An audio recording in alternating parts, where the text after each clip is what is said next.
বাসার সবার জন্যে খুব মজার মজার কয়েকটা ভর্তা বানিয়ে নিতে পারেন, তাহলে মুখের স্বাদটা আবারও ফিরে আসবে সবার।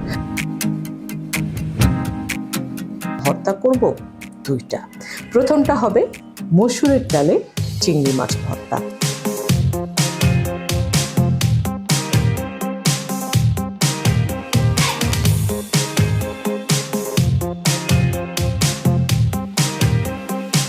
হ্যালো, আসসালামু আলাইকুম। আমি নাজনীন হাসান চুমকিজে আপনাদের সবাইকে স্বাগত জানাই। গরু, খাসি, মুরগি অনেক তো মাংস খাওয়া হলো।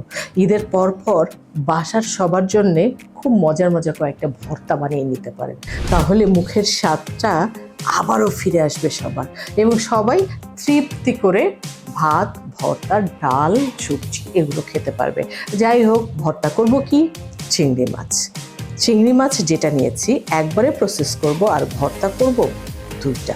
প্রথমটা হবে মসুরের ডালে চিংড়ি মাছ ভর্তা, আর এর জন্য আমি নিয়েছি 1/4 কাপ মসুরের ডাল, যেটা ধুয়ে প্রায় 5 ঘন্টার মতো আমি ভিজিয়ে রেখেছিলাম যেন ঝটপট হয়ে যায় আর সুন্দর মোলায়েম সিদ্ধটা হয়।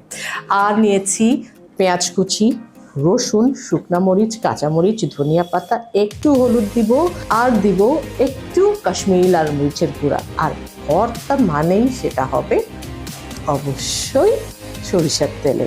লবণ তো থাকবে, লবণ ছাড়া মুখের স্বাদ ফিরবে না। মসুরের ডাল সিদ্ধ করার আগেই যেটা করতে হবে, আমি একটু লবণ, একটু কাশ্মীরি লাল মরিচের গুঁড়া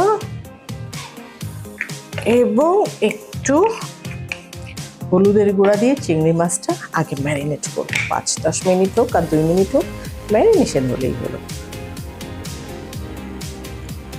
এখানে চিংড়ি মাছ আছে 300 গ্রাম। তারপর এটাকে সুন্দর মতো একটু সরিষার তেল দিব,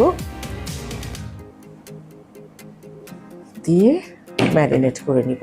সরিষার তেলটা দেবার কারণ কি?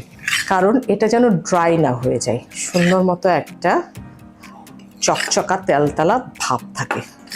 চিংড়ি মাছটা ম্যারিনেট করে নিলাম, ওনাকে এক পাশে রেখে, এবার যারা এইভাবে ভর্তা খেতে অভ্যস্ত তারা জানেন প্রত্যেকের বাড়িতেই এইরকম একটা সুন্দর পাতলা সাদা কাপড় বা অন্য কোনো কাপড় থাকে যেটা রং হালকা, সেই কাপড়টার মধ্যে দিয়ে দিলাম মসুরের ডালটা। এবার সুন্দর মতো একটা গিট্টু বেঁধে দিব। ওকে, গিট্টু দিয়ে দিলাম। গিট্টু মানে একদম মরা গিট দিবেন না, কিন্তু একটু লুজ রাখবেন, না হলে তো আবার খুলতে গেলে জান বাইর হয়ে যাবে। এই যে এবার যেটা করব, ঝটপট যেন আমার এই ডালটা সিদ্ধ হয়ে যায়, তাই প্রেসার কুকারে চালান করে দিব। ভাতে এইভাবে কাপড় বেঁধে ভাতে ভর্তা যে কি মজা! পৃথিবীর অন্যতম সুস্বাদু ভর্তা হয় যদি এইভাবে কাপড়ে বেঁধে ভাতের মধ্যে বসিয়ে দেওয়া যায়। এরপর দিলাম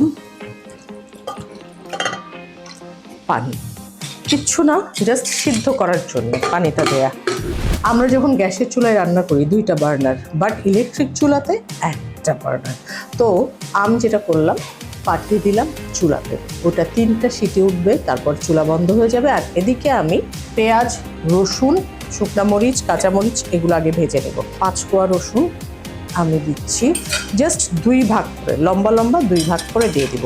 তেলটা আপনাদের ইচ্ছা মতো দিবেন, বা আপনারা যতটুকু পরিমাণে তেল খেতে পছন্দ করেন সেই পরিমাণে দিবেন। লম্বা করে 2 ভাগ করে নিলাম। এটা বেশ লাল হয়ে আসছে, এটা আস্তে আস্তে হতে থাক। এবার দিব পেঁয়াজটা একটু বেশি দিব। এখানে 3টা পেঁয়াজ কুচি আমি একবারে ভেজে নেব। 3টা পেঁয়াজ কুচি দেবার কারণ হলো একটাই, 2টা ভর্তা হবে, আর পেঁয়াজ ভাজার পরে কিন্তু সেটা কমে আসে, সেই কারণে আমি পেঁয়াজ কুচিটা 3টা দিলাম। খেয়াল রাখতে হবে, কোনো কারণে যদি রসুন হয়ে যায় সেটাকে তুলে ফেলতে হবে। এটা হতে থাক। আমি যেটা করি, কাঁচামরিচগুলোর একটু ছিঁড়ে দিই, মাথাটা একটু বেশি করে ছিঁড়ে নিলাম, তাহলে আর বেশি ফুটবে না। আর দিব 7টার মতো শুকনা মরিচ, আগে শুকনা মরিচটা দিলাম। সব একসাথে সুন্দর করে ভেজে নিব। কাঁচামরিচটাও এখন দিয়ে দিব, ভেজে তুলে নিব। আমি এখন এই পেঁয়াজ, রসুন, কাঁচামরিচ, শুকনা মরিচ ফ্রাইং প্যান থেকে তুলে নিব। এটা বেশি লাল করা যাবে না, বেশি লাল করলে স্বাদ নষ্ট হয়ে যাবে।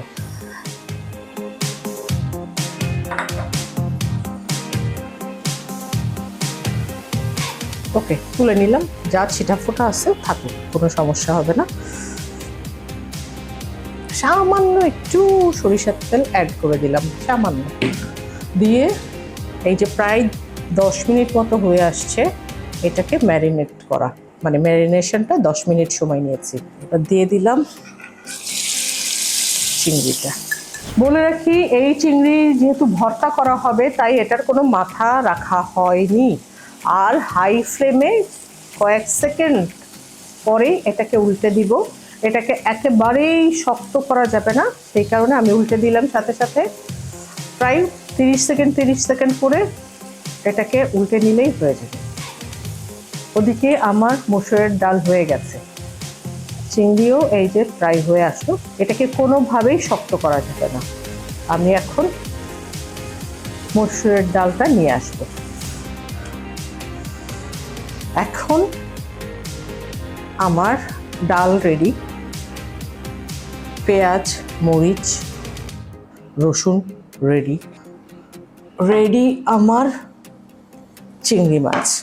এবার এই চিংড়ি মাছটাকে আমি 2 ভাগে ভাগ করে নিলাম। নিয়ে একটা পেঁয়াজ, মরিচ, শুকনা মরিচ, কাঁচা মরিচ সব 2 ভাগে ভাগ করা হবে। করে একটা যাবে এইটার মধ্যে, আরেকটা যাবে ডালের মধ্যে। ডালের মধ্যে দিয়ে আমি সুন্দর মতো শিলপাটায় পিষে নিয়ে আসবো। তাহলে যেটা হবে না, আধ ভাঙা থাকবে চিংড়ি মাছটা, আর সুন্দর মতো ডালটা মিক্সড হয়ে যাবে। এগুলোও সুন্দর মিহি হয়ে এর মধ্যে মিক্সড হয়ে যাবে, মানে ঝালটা ঢুকে যাবে। তারপরে আমি প্রয়োজন মতো ধনিয়া পাতা আর যদি তেল লাগে তেল দিয়ে এটাকে আপনাদের সামনে সার্ভ করব। নোড়াই বাটার পর চেহারা হয়েছে এই। এগুলোর উপরে আমি সুন্দর মতো আবার ওই যে চিংড়ি ভাজা তেলটাও দিয়ে দিয়েছি।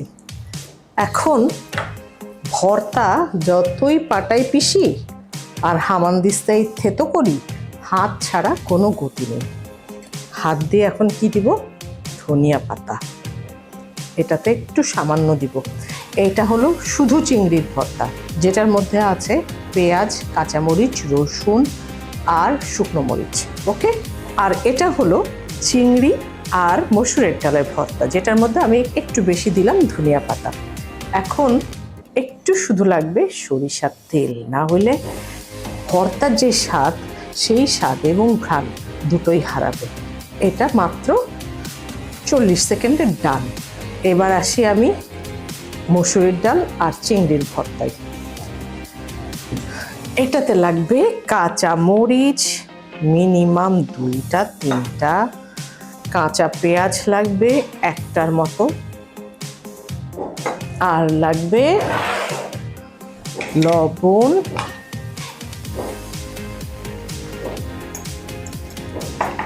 তারপর এইভাবে সুন্দর মতো সব ভেঙে নিতে হবে। যেহেতু মসুরের ডাল, সেহেতু কাঁচা মরিচ এবং পেঁয়াজ মাস্ট অ্যাড করবেন। এটাতে স্বাদ এবং গন্ধ দুটোই দুর্দান্ত লেভেলের বেড়ে যায়। আমার কাঁচা মরিচ ভাঙা শেষ, পেঁয়াজ তো কুচি করাই আছে, লবণটা সুন্দর মতো এটার সাথে মিক্সড করে নিলাম।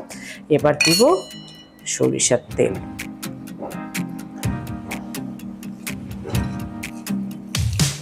মাখানো শেষ। এই হলো ডাল আর চিংড়ি মাছের ভর্তা, আর এটা হলো চিংড়ির ভর্তা, একটু স্মুথ ভর্তা। যাই হোক, এটার মধ্যে খুব বেশি সরিষার তেল দিবেন না, কারণ চিংড়ি মাছের তেলটাও এর মধ্যে অ্যাড করা আছে। তো কি হলো, দুইটার অ্যারোমাই কিন্তু ভিন্ন।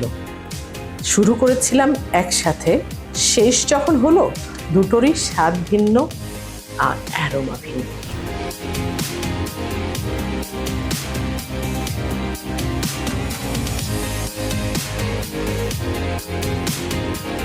তো বানিয়ে নিন এমন মজার এবং মুখরোচক একটি রেসিপি আপনার বাড়িতে।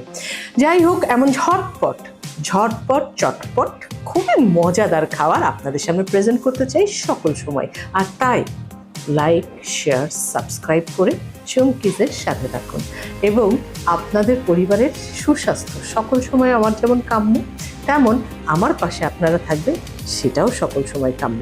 দেখা হবে নেক্সট এপিসোডে মজার অন্য কোনো একটা রেসিপি নিয়ে। আর ততক্ষণ পর্যন্ত সবাই ভালো থাকুন, সুস্থ থাকুন। বাই।